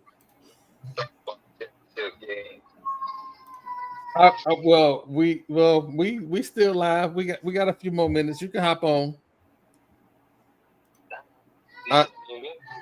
Yeah, I sent you the link. You know the beauty of Marlo. The beauty of Marlo is I was gonna say some wild stuff, and then says wild stuff. You gotta be ready at all times. So you stay ready. What's the thing? Hey, what's the thing, TP? Keep your head on the swivel. Got to. Better learn how to duck. Oh, God. Southern. So I'm gonna tell you, Southern. The last 2 games for Southern is Alabama State.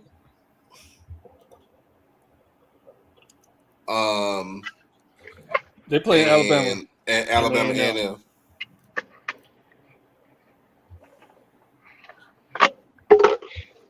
Well, I mean, again, this as we get ready for this conference tournament, we talking about all these people. Texas Southern has quietly stayed right there. Johnny Jones, Mr. Johnny Jones, I'm gonna say his name with respect, is quietly right there. So this it's gonna be fun to be in Atlanta. It's gonna be fun. Yeah, I know what time it is. Once tournament time come around, it's the Texas Southern Invitational. And that's what they say. But I'm gonna be honest with you, I'll be real with you. I think there is 4 teams that can give Texas Southern a run for their money right now.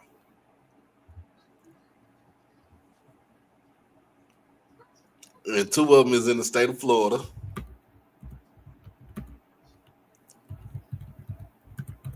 One is in Mississippi. And the other one is down at that school in Baton Rouge. Oh my! Well, again, like I said, I look forward to being in Atlanta. Oh, for anybody that is in the Atlanta area, on the 15th at roughly around 9:30, at this, I think that's the SWAC championship game. Project Pat will be performing. Project Pat. So I don't know if I'm allowed to. They couldn't add nobody else. Like that was out of all the These people. people invited us. They invited us, Marlo. They invited us. But these are institutions of higher learning. I don't know what song Project Pat has. You know what's on Project Pat has? Chicken head. What? Chicken. Why? I just want to point out. Isn't this going to be on ESPN too? That's the promo song. That's the promo song, Marlo. Okay. I'm just saying, like nobody else in the Atlanta area. Shout out to the SWAC for inviting us. That lives in Atlanta. That just gotta just leave their house and go to the arena. Well, nobody. Again, I guess not.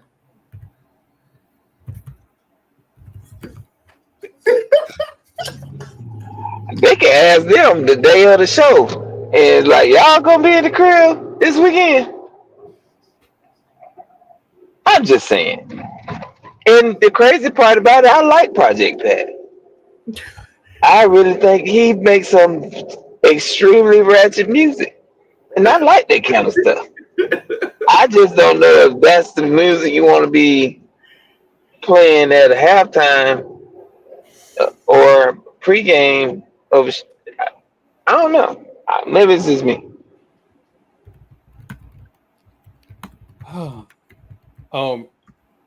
You know what? And I almost put that comment on the screen. Adrian, you almost got me in trouble. We're gonna move on to the MEAC because this just went left. As we approach the MEAC tournament, going down the stretch, South Carolina has put the conference on notice. They are now 10-3, tied with Norfolk State. I think Norfolk State got the tiebreaker. Yeah. Currently, South Carolina State is on an 8-game win streak. Howard is 3rd. Delaware State is 4th. Who would have thought South Carolina State would be good in basketball this season? What's crazy is that me and Marla was just up in Orangeburg, and due to circumstances, kind of passed by South Carolina State's coach while we were going to an event. And had I thought at any foresight that they would be in this position, I would have been like, hey, man, you want to be on the show? I had no idea they were going to be in this position right now. None. So, 8-game winning streak. Yeah. And they got Central for the last game of the season on Thursday. They just beat Howard. Yeah, I see that by 10. They did beat South Carolina State. Did beat Norfolk on the at the beginning of the season. I mean, not season, but at the beginning of the month. Yeah. Beat them by 3, and then Norfolk beat them by 2 at the beginning of last month. Yeah. So if you really want to do it by tiebreaker, it'd be by point differential with them two. 3-2. So you'll give it to South Carolina State if they can win. If they win out against North Carolina Central. On the women's side, we've already settled it on the. They already settled it on the women's side. It's Norfolk State. Everybody else get their head busted. That's pretty much it. That is pretty much it. But it's going to be this game right here. It's going to be a good one. It's Norfolk State versus Howard. That's on Thursday night, ESPNU. Can we talk about how many games the Norfolk State men and the South Carolina State game was not on TV? Nobody saw it. Except for the ones in the Carolinas. You know what I'm saying? Like it's and they wouldn't. These are great games, and they're just not on TV. And I don't want to beat that dead horse, but they make me beat the dead horse. Hey, what else are we? I'm trying to be a better person. I am trying to be a better person. I want to make sure I hit everything real quick because I feel like I'm gonna touch on this. I know it's not football, but real quick. Max Crosby, stop taking your ass on podcasts. Nobody asked you for that. Go sit your ass down somewhere. Go lift some weights. Go do something. Don't nobody need no damn Aaron Rodgers. They got a department. They got a department for all of that. They don't need you running your rabbit ass mouth on the internet. Shut up. Why? Like, don't you want Aaron? Y'all need a quarterback, or it's going to be another year of disappointment. They try to get Shador. Aaron's washed. Aaron Rodgers. For what? He gonna be high Rodgers in the summer. You don't want Rodgers. You don't want Cam Ward. You don't want Shador. Like, you don't got a lot of options. Hold on. So let me be clear. I like Jackson Dart. I do too. I am starting to like Jackson. I ain't gonna lie. I'm starting to like Jackson. I feel like from old Piss, the best quarterback to come out of this draft. From old Piss, I did. So I like quarterbacks who can throw the bomb, and Jackson can throw the bomb. If I'm not gonna lie, if Jalen Milroe had an intermediate passing game, I would have been on Jalen Milroe because we don't have the offensive line right now. But Jalen Milroe he's not accurate in the mid-range. He can throw bombs and screens. That's it. Sound like a quarterback I know named Joe Milton. Bombs and I'm not gonna lie, I wanted Joe Milton because he can throw bombs and screens. That's it. So, Jackson Dart, he has some mobility. We have a severe center problem. Like when your center is costing you games, you have a major problem. But I'm 52 years old. I've never seen nothing like that in my life with a center blow a game. It's just unbelievable. But again, all this bad stuff started happening when we invited Tom Brady in the building, and they will not let me get a security badge for nothing in the world. I could fix all their problems if they just let me be security. Fix it in one tow truck. What you gonna do? Tow the man's business? Every day he show up to work. I'm gonna tell you like this: what y'all need. Y'all say either Jackson Dart or even Shador Sanders. We know Cam Ward ain't gonna be on that board that long. He's out of there. We know he ain't going to no Giants. Cleveland is either gonna be Cleveland or Tennessee to try to get him. I think if Tennessee get him, they're gonna try to move away from the Will Levis experiment. It is over and done with. If Cleveland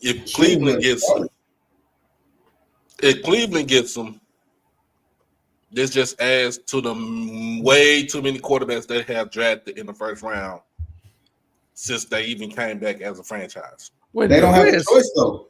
They don't have a choice. Look, so if Cleveland doesn't go quarterback in the first round, they're clearly lost as an organization. Because I get it, they've drafted a lot of quarterbacks in the first round. They've also had a lot of bad luck when it comes to these quarterbacks that they've drafted in the first round. You know, I look at Baker Mayfield, who actually can play, and you understand why they took him in the first round. He was a Heisman Trophy winner.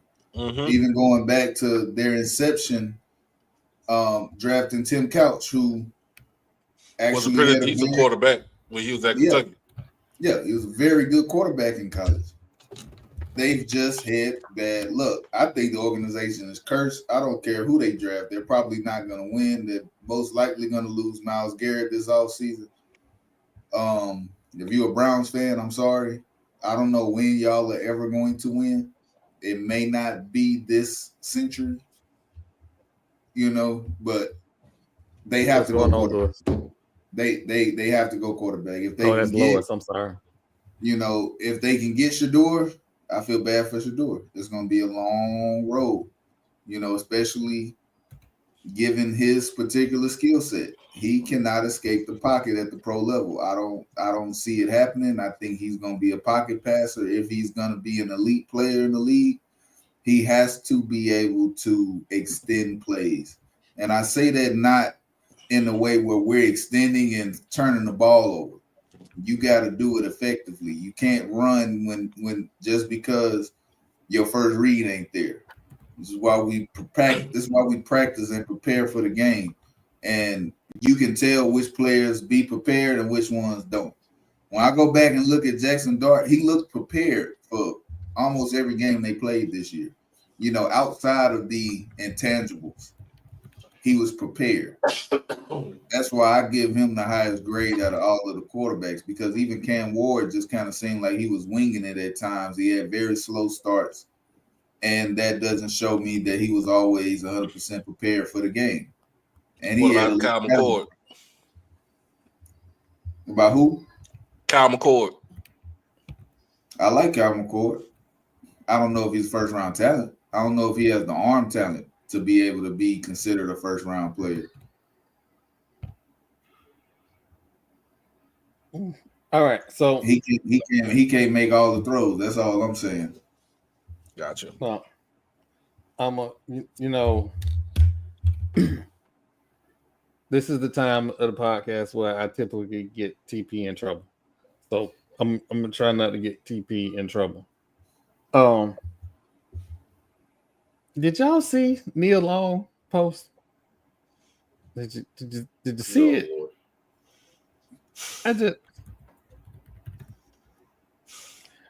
And then on top of that, Janet Jackson's birthday was this week. And Janet was being Janet. And somebody on my timeline had the audacity to disrespect Janet Jackson.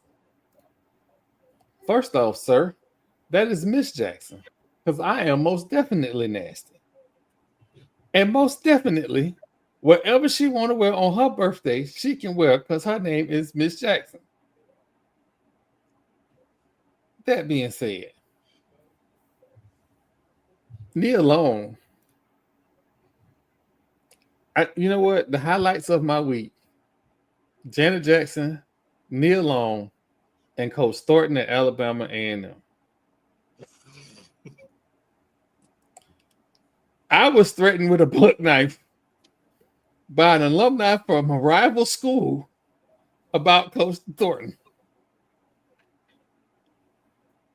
And that made me laugh so hard because it took me a while to realize, wait a minute, this Nuke don't go to no Alabama A&M. He went to Alabama State. Are we talking about BZ Luke? Yep. The number one troll. I'm trying to figure out because I'm confused. He's like, I'm gonna need to get a knife for both of y'all. I'm like, huh? And then I realized, I'm like, you don't even go to that school. But shout out to those women because, like, man, my highlight, yes, Coach Thornton over at Alabama A&M, who's also a Jackson alum, who's a former resident of Jackson, Mississippi. Y'all can say me alone, but damn it, Regina Hall turning 50 over this weekend with her youthful fine ass. I'm gonna just say it just like that. So I'm gonna say this.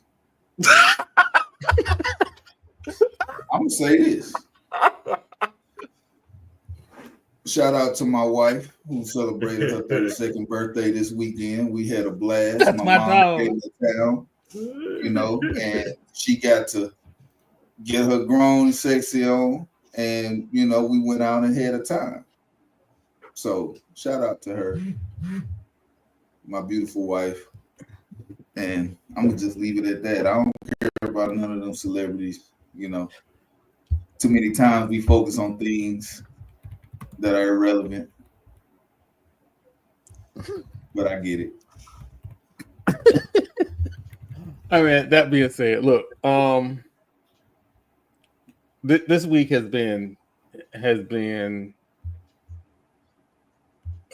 it's been an interesting week. It's been an interesting week. I'm not gonna lie. I got the results I wanted for the lawsuit. I'm looking at people crash out over what's going on with the economy. And Florida State is probably about to get another basketball coach that's going to be pretty good. So it's been a good week. It's been a good week. I don't really have a whole lot of complaints or beefs. I do want to say that I've because of me finding out I have diabetes, I've begun this health journey that when I look at the stuff that I buy in the refrigerator, I was already on. I just wasn't completely on because I still had junk food that was part of my diet. So I'm learning my way through. And let me tell y'all something. I am Stephanie's son because I can cook. I made me a hamburger and some, get this, air fried asparagus fries and hot sauce. If you don't know, now you know. Go out and try it. Nice healthy meal. I made some mahi tonight. I made some sweet potato chunks, broccoli, and jasmine rice, and a nice little meal. So I've always kind of sort of been eating that way. So I was kind of proud of myself. I was like, wait, I'm already on this journey. I just need to commit to it and I can be a healthier person.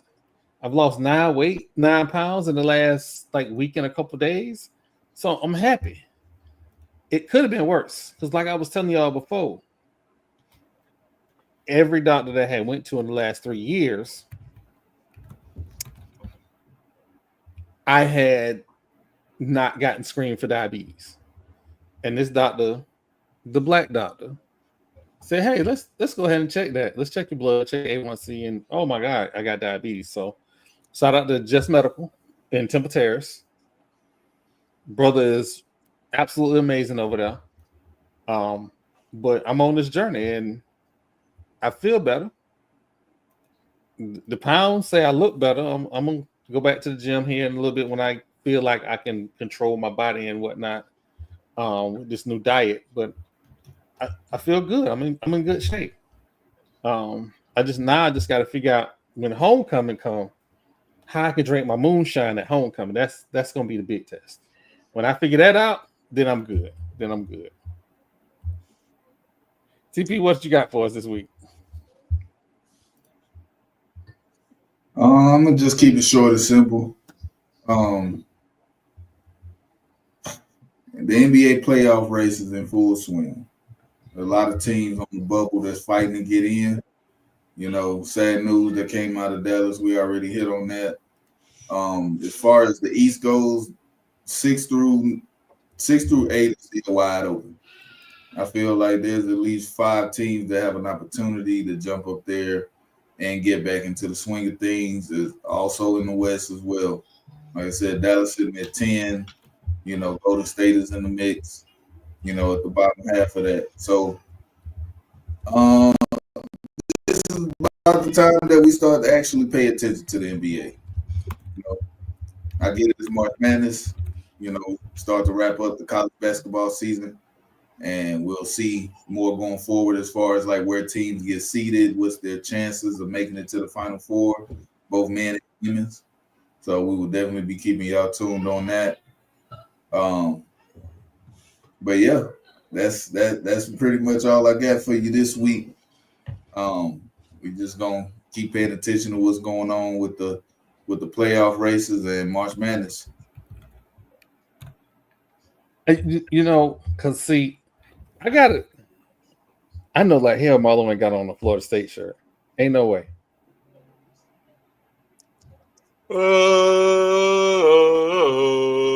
Oh, okay. I was just making sure. I was making sure. I was like, speaking of Marlon, what you got for us this week? What you got for us this week? I'm going to a game this weekend over at that little hole in the wall university in Daytona. And it's going to be interesting because I'm going to give zeros about them and their fandom when I come over there to Daytona. And I hope I'm going to keep it respectful, but they going to know where I come from. So I'm going to be me. So we going to hopefully get a little bit of content for the show and watch a little basketball and see what it's really about.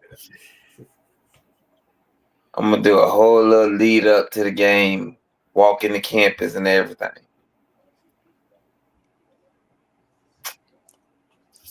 And hopefully, when we play in they gym, it don't rain. Flow might get wet. So yeah. Just saying.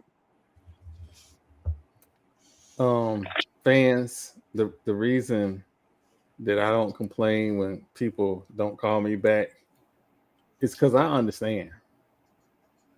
I really do. They think I don't understand, but I understand. Oh man, I understand. DK, what you got for us this week, man? Well, so I ended last week off kind of having some concerns about my Phoenix Suns, and I kind of tried to deflect earlier in this stream about them. But now, kind of looking back on that, there has been, 4 games since last Tuesday, including that game on Tuesday that they lost in overtime to the Grizzlies. We not looking good. We're 10th in the West right now. I believe it's 3 or 4 games back of the 10 seed. So there's even a gap between us and even getting into the play-in. That's concerning. That's very concerning, considering not knowing what Dallas may be in the coming future or even just this year alone. We got some work to do, whether we are going to just blow the whole thing up. The thing is, though, like it's just a very complicated situation, I guess. Beal doesn't want to uplift his family, so I guess he's going to be there forever. So he's either got to pick it up or somebody else is going to have to pick it up and outplay him so that we can have a better team and a better future. And he has to go to the bench if he wants to stay in Phoenix. I guess this kind of begs the question, if Beal's not going to go, if Kevin Durant is too hard to move with his contract and his age and whatnot, does Devin Booker decide to just leave and make a path for himself somewhere else? So maybe this season's just a wash for us again. But like, where do you go from here? Your money's tied. They're in a very strange predicament. And then I would say, like, my Magic, Troy kind of tried to put me on earlier this week too. Like, we went from 4-10, or I'm saying we, but I like them. I support them. But they went from 4-10. That sucked too. But as the Dallas Mavericks are going through right now, they had a bunch of injuries to their main players. You're not going to win games if your main players are hurt. That kind of is where the Orlando Magic are now that they're all back. It's kind of hard for everybody to kind of fall in line. And when one was out, the other one was playing. So it was a little bit easier for that person and all the guys around them to be like, okay, this is our guy. This is the guy that's going to carry us. They're both back, and the team kind of doesn't know now what to do. So I'm kind of curious now with both the Magic and now with the Mavs. All right, their main guys went down. This is going to be a great opportunity for the young guys like the Omax Prospers of the world, Jaden Hardy, to see if he could carve out a role for himself, being that Quentin Grimes not there, and a couple of the other guards that have been through that system. They're not there no more. He's that guy. They drafted him to be that guy.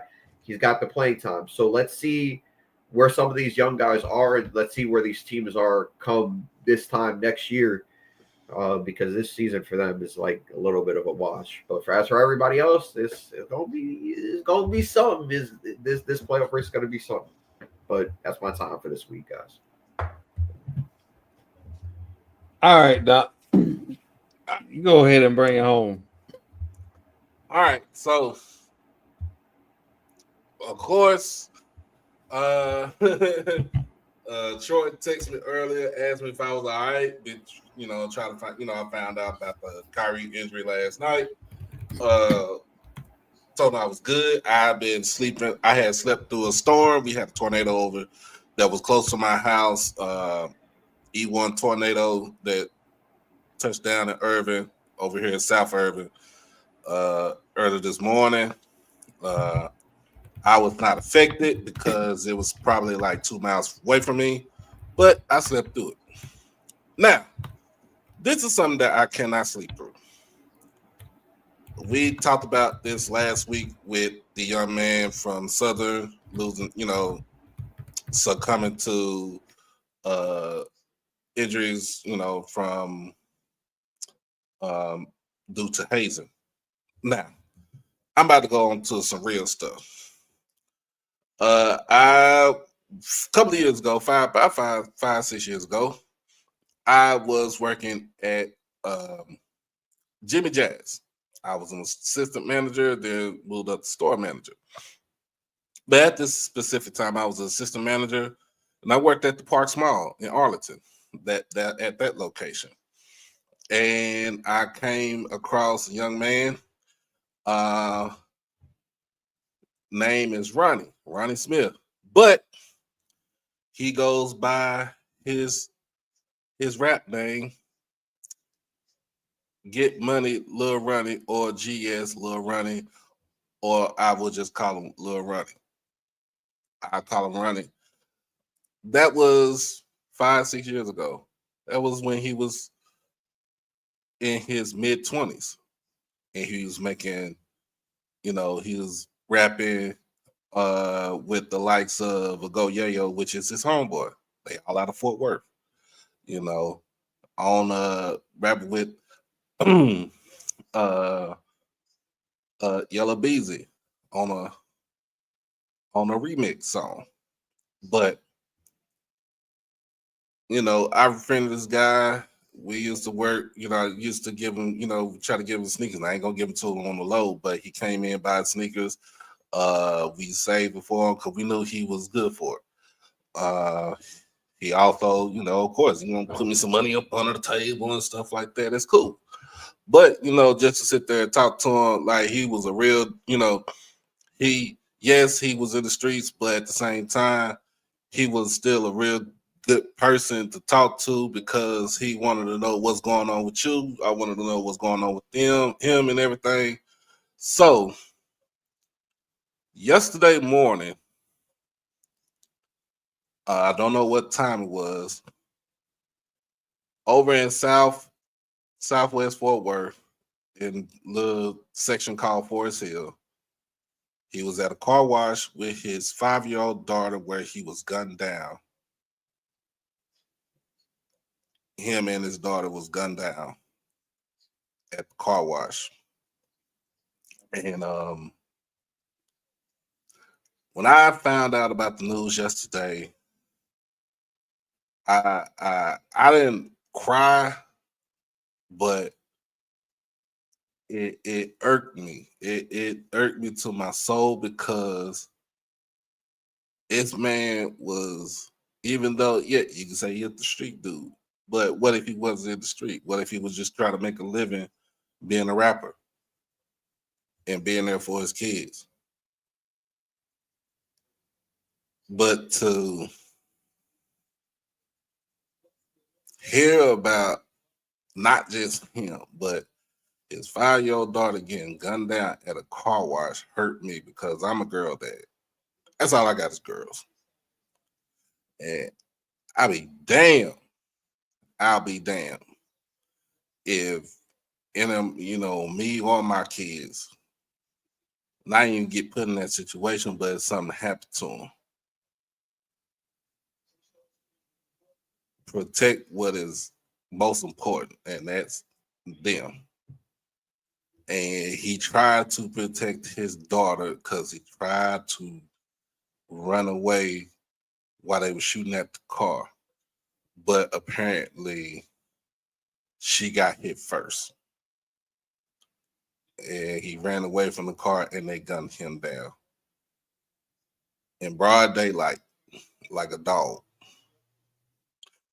Then the dude who did it had the nerve to go on Facebook and brag about what he did. And now there's Tarrant County has an active warrant out for the 2 shooters. Capital murder warrant, to be exact. And TP knows about this. In the state of Texas, you got a capital murder warrant.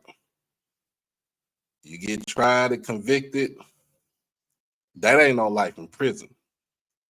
That's the needle that you're going to get. You're going on death row. And for those who did, for the 2 dudes, the 2 animals who did that, I hope you get to go on death row and see what it's all about before you meet your demise. So I want to first and foremost say, man, Ronnie, we gonna miss you. You too young for all this to happen to you. And justice will be served. And it will be swift. Because neither you or your daughter deserve to be done like this. And I don't live in Fort Worth. I'm from Dallas. This hit about the same when Mo 3 got killed on the freeway in Dallas. And something gonna have to change, man. Something gonna have to change. But condolences to you, to your family, to the mother of your child. Condolences to your mom, your family, like everybody. And y'all go out, get justice needs to get served. Y'all already know it could be the easy way or it could be the hard way. But at the end of the day, justice is gonna get served. That's my time.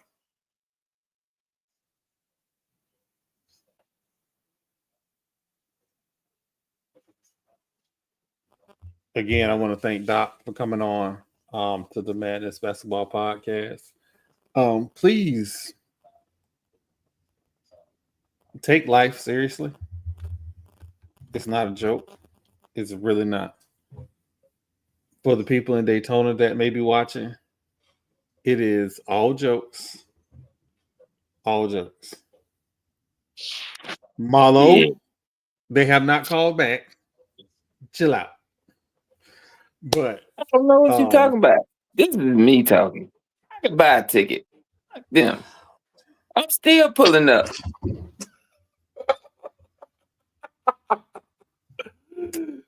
for Madness, And as always, what TP say, you can alienate a whole fan base.